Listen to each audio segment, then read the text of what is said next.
Yumbe district is found in the West Nile sub-region of northern Uganda, close to the borders of Democratic Republic of Congo and South Sudan. The region has witnessed both the Lord Resistance Army insurgencies as well as the neighboring Congo. With all this, it succumbed to the world's global pandemic, COVID-19. In April 2020, the government of Uganda brought down a total lockdown of the country, including schools and many more. This brought to the attention of one non-governmental organization called NAC, Network for Active Citizens, in partnership with CCCF, Civil Connections Community Foundation, looking into the context that education was the #1 key in Yumbe district. The government's lockdown had affected over 90% of the residents in Yumbe district. NAC came out with a project called ICT for Rural Education. ICT for Rural Education, I can say it is an innovation that came in at the right time during this period of COVID-19 pandemic. We know, we entered into a global pandemic thing whereby it all happened like the entire nation was actually shut down.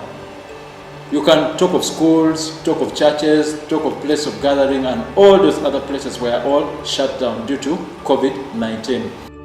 Their objectives were to implement and utilize toll-free distributed telephone lines to reach at least 104 primary school candidates with what they call community extension teachers, CETs.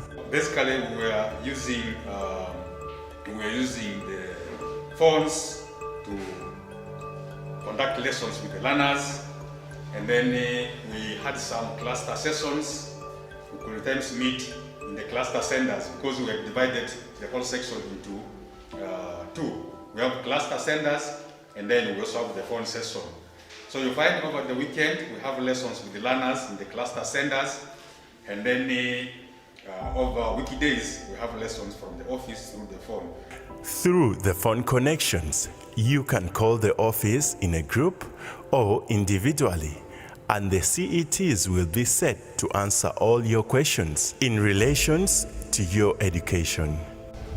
The children were redundant at home. Parents didn't know what to do. There were some programs over radio. Many schools, many homes do not have these radios, and so forth. Children were just redundant at the homes.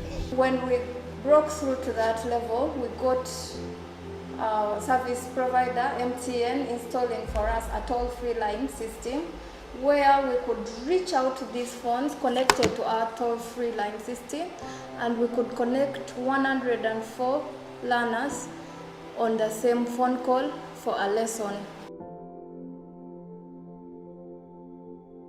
The students who live near the office prefer walking to the office to attend the lessons live, while others attend it through the radios and phone calls.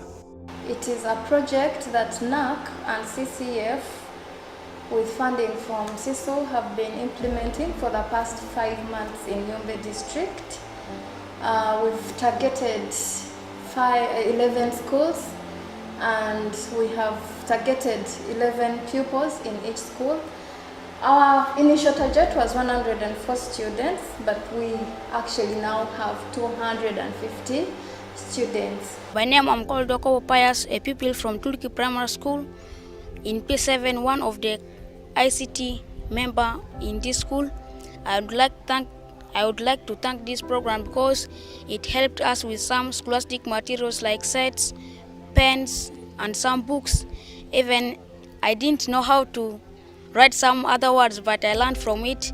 I would like to thank it to continue until my brothers reach like me.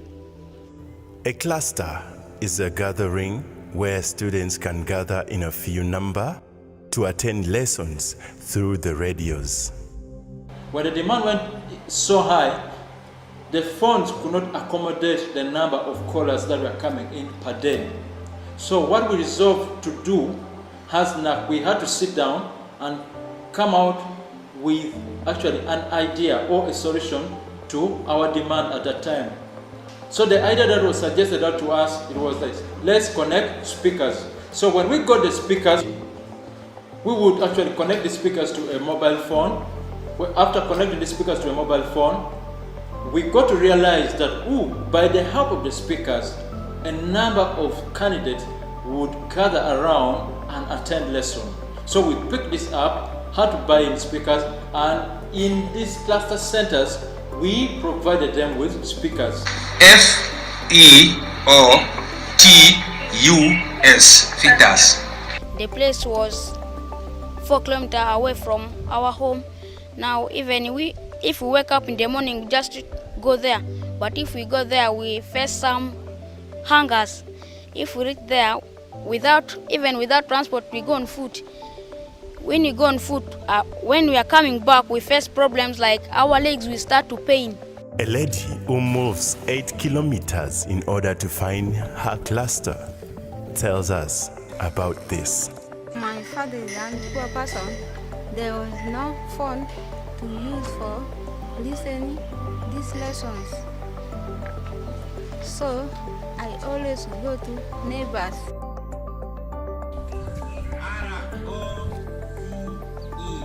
Other students from the community have access to phones, while others, it's a hassle. The challenge I face is in our home, there is no phone to call the office. The only phone is with our relatives far away from our school, far away from our home. So I used to walk long distance to look for phone to call the office. The project has brought about big change to the whole community of Yumbe district. Since then, the community has seen changes and they have hope in ICT for rural education. When the COVID-19 started, we had no way to go to school, but ICT for rural education taught us through mobile phone, and they brought for us books. ICT for rural education has come in. The community has welcomed it. They have actually picked interest. They have loved the project. And they keep coming, checking on us. So it is our humble request and our humble appeal to the founders and the donors, the people who are working with us, who are partnering with us, actually who have made this possible. Thanks so much. And it's our humble prayer that we continue with ICT for rural education, because the reports that we are getting in the field, the reports are amazing. ICT for rural education is now the #1 topic in Yumbe district. And even if it's facing a lot of these challenges, we look forward to take them away. And the only way we can do this is through believing and taking action.